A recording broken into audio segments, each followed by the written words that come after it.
At 6 years old, the hero saw a strange picture in a book. In the picture, a huge boa constrictor was swallowing some kind of predator. So he decided to draw a boa constrictor that had swallowed an elephant. But all the adult saw in the drawing was just a hat. He tried again, but it was no use. So he decided that adults just couldn't understand such simple things and gave up trying. When the hero grew up, he became a pilot. One day, his plane crashed in the Sahara Desert. The pilot was sleeping on the sand when a tiny voice woke him up, asking him to draw a sheep. Waking up, the hero saw a little boy, who repeated his request. He told the boy that he couldn't draw, but the boy insisted. After several attempts, which the little one rejected, the sheep was finally drawn, and the hero got to know the little boy, the prince, better. The hero learned that the little prince had come from a planet where everything was very small. On it, just like on all other planets, grass and weeds grew. There were also terrible baobab seeds there. The entire land on the planet was affected by those seeds. "There's a rule," said the little prince. "Once you've finished getting yourself ready in the morning, you must also carefully tend to your planet. You have to pull up the baobabs right away, as soon as you can tell they're not roses." One day, the little prince thought about how the sheep might eat his favorite flower. He burst into bitter tears. The narrator tried to comfort the little one, saying he would draw armor for the flower, something to protect it from the sheep. The beautiful flower was proud and demanding, but the little prince always cared for her. And when he left the planet, she was very sad, but she didn't want him to see her tears. The little prince set off on a journey across the asteroids. He wanted to learn something, so he could take better care of his planet. The closest to the little prince's planet were asteroids numbered 325 to 330. First, he went there, since he needed to find something to do and learn something new. On the first asteroid lived the king. He was very majestic and loved to give orders. And he was very cunning, because he never gave orders that couldn't be carried out. On the second planet lived a vain man. "Aha, here comes an admirer," he shouted when he spotted the little prince from afar. After all, for vain people, everyone is their admirer. To admire means to acknowledge that I am the best, the most handsome, the richest, and the smartest on the planet, the vain man explained to the prince. On the third planet lived a drunkard. He sat in front of a whole row of bottles, both empty and full, and drank to forget that he was ashamed, because he drank. The fourth planet belonged to a businessman. This man was so busy that when the little prince arrived, he didn't even look up.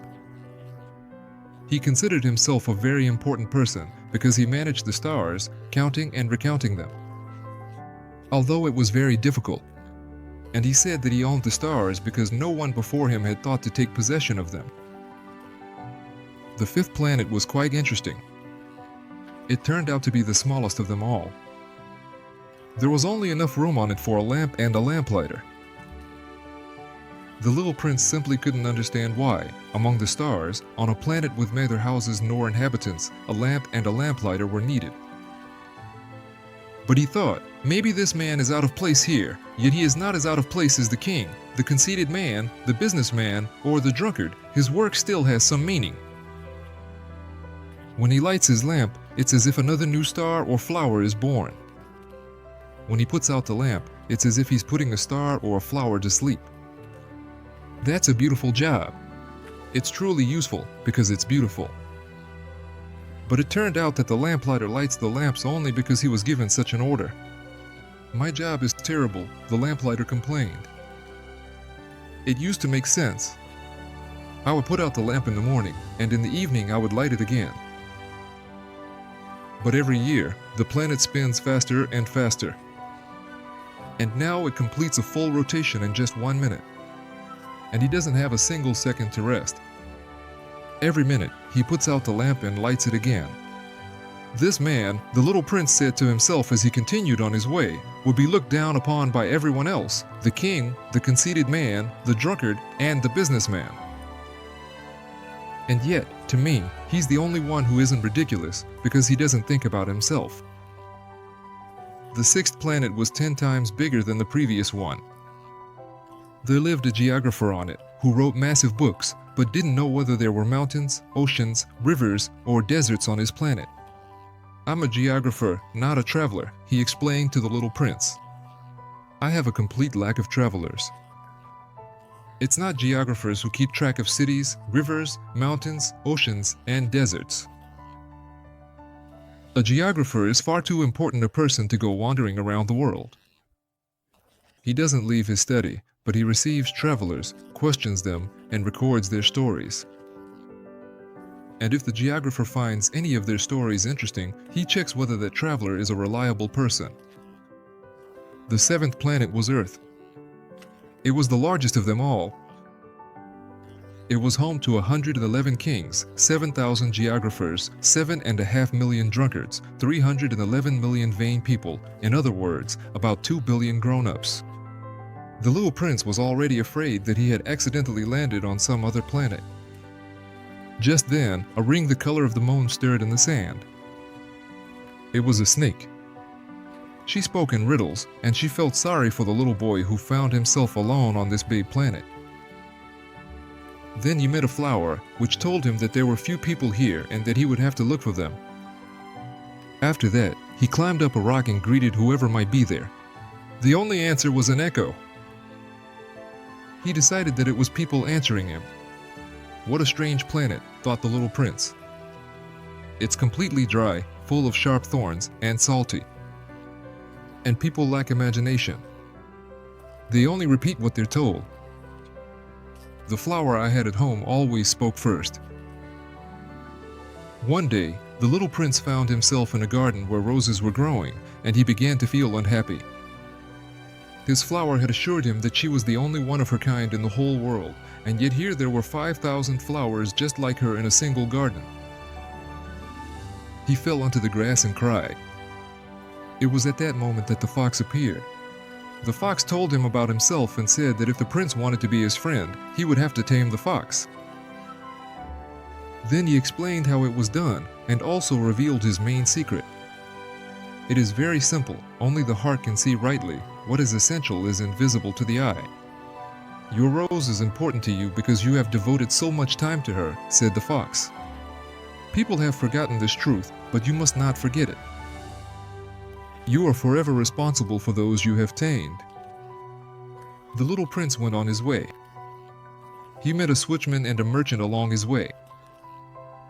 The switchman sorted passengers and sent them off in trains and batches of 1,000. A train to the left, a train to the right, because people are never satisfied with where they live. People cram into fast trains, but they no longer understand what they're looking for, so they rush about and scurry back and forth. And it's all for nothing. The merchant was selling improved pills that quench thirst. Swallow one of these pills and you won't need to drink for a whole week. According to experts' calculations, a person who doesn't spend time drinking saves a whole 53 minutes a week. After visiting all these planets, the prince came to only one conclusion: grown-ups are very peculiar creatures. The pilot, whose plane made an emergency landing in the desert, caught the attention of the little prince. They talked for a long time.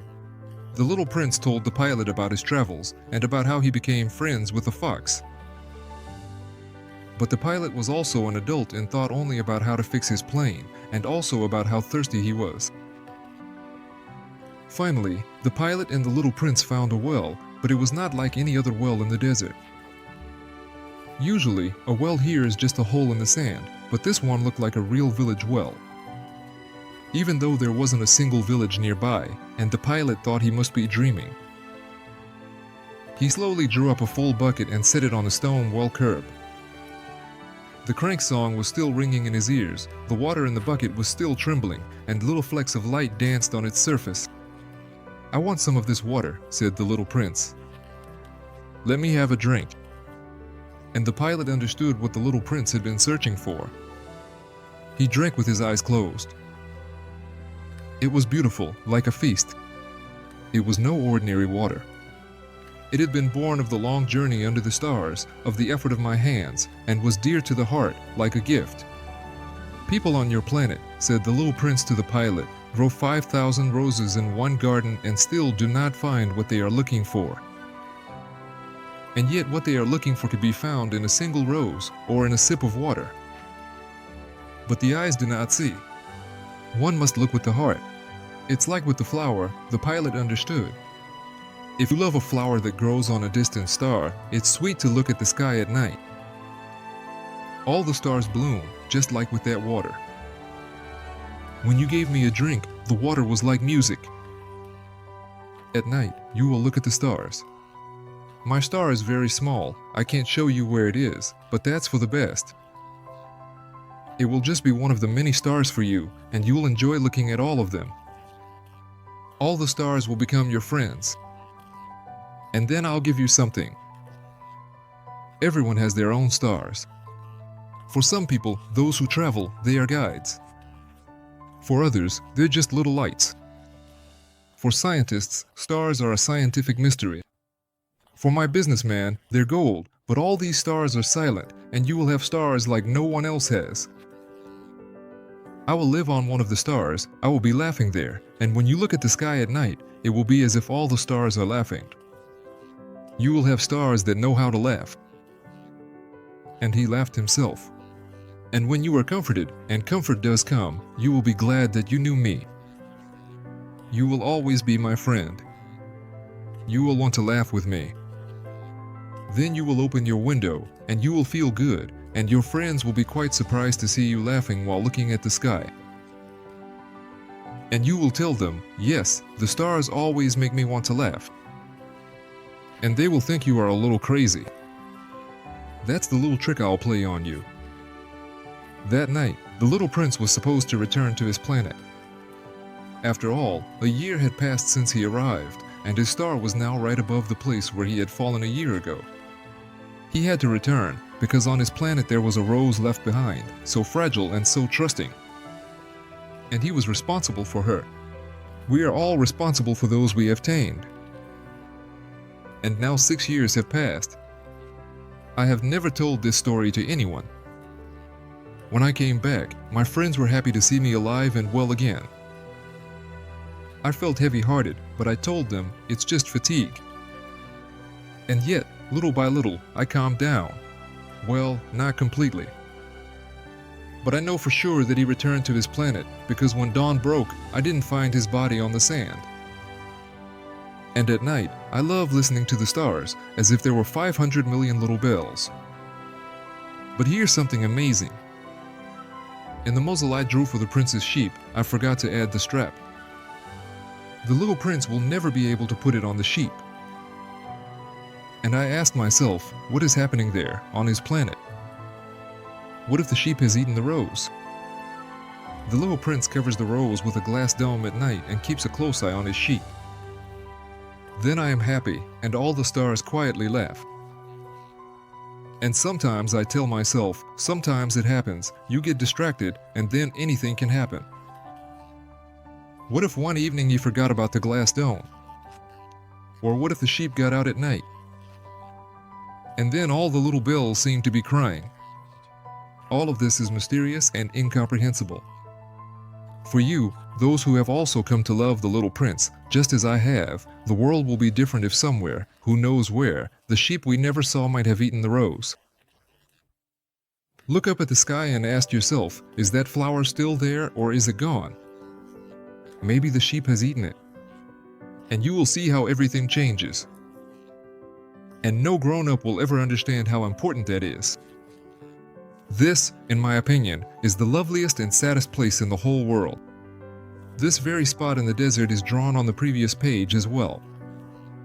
But I have drawn it again so that you could see it better.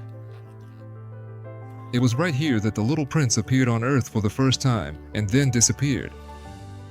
Look closely, so you will be sure to recognize this place if you ever find yourself in the desert in Africa.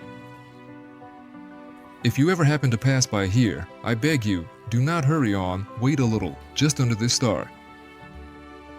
And if a little boy with golden hair comes up to you, who laughs and does not answer your questions, you will immediately know who he is. Then, please ease my sorrow, hurry and write to me that he has come back. Thank you for watching until the end. If you enjoyed this retelling, don't forget to write in the comments which book you'd like to see next time. Your ideas are very important. See you in the next videos.